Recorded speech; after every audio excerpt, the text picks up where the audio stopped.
Kapasitas ruang isolasi di beberapa rumah sakit di Kota Tasikmalaya sudah penuh. Dinas Kesehatan kini mewajibkan setiap rumah sakit yang melayani pasien COVID-19 harus menambah jumlah tempat tidur. Bahkan jika kasus corona terus meningkat, pemerintah berencana bakal membangun rumah sakit darurat.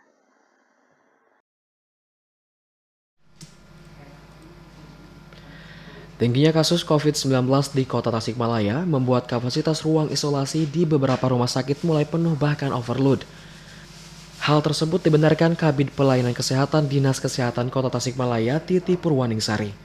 Dirinya mengatakan, saat ini terjadi antrian ambulans pembawa pasien corona di IGD RSUD Dr. Soekarjo Kota Tasikmalaya.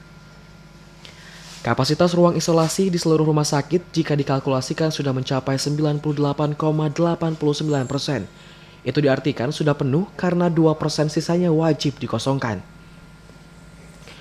Mengatasi masalah tersebut, Dinas Kesehatan bakal mewajibkan setiap rumah sakit yang melayani pasien COVID-19 untuk menambah jumlah tempat tidur. Misalnya, RSUD Dr. Soekarjo yang memiliki kapasitas 495 tempat tidur, 40%-nya wajib untuk pasien COVID-19, sehingga harus menyediakan 198 tempat tidur. Saat ini yang tersedia baru 118 sehingga masih harus menambah 80 tempat tidur. Begitupun di 3 rumah sakit pemerintah lainnya.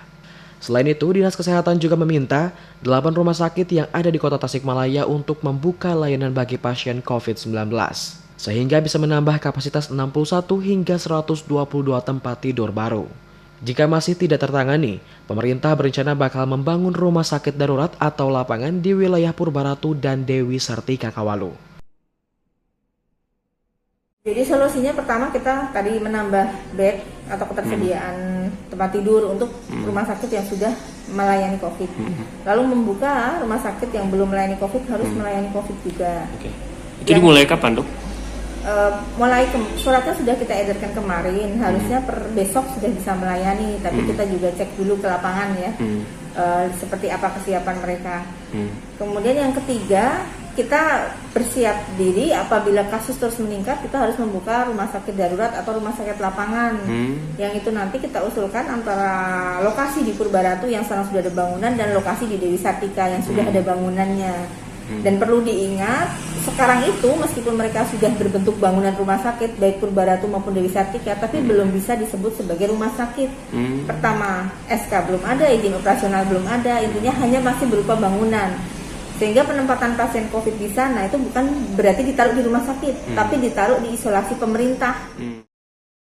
Dari data Dinas Kesehatan Kota Tasikmalaya hingga Selasa, terdapat penambahan 111 orang yang terkonfirmasi positif corona, sehingga jumlah total kasus aktif di Kota Tasikmalaya mencapai 717 kasus. Muhammad Hasbi, Radar TV, melaporkan.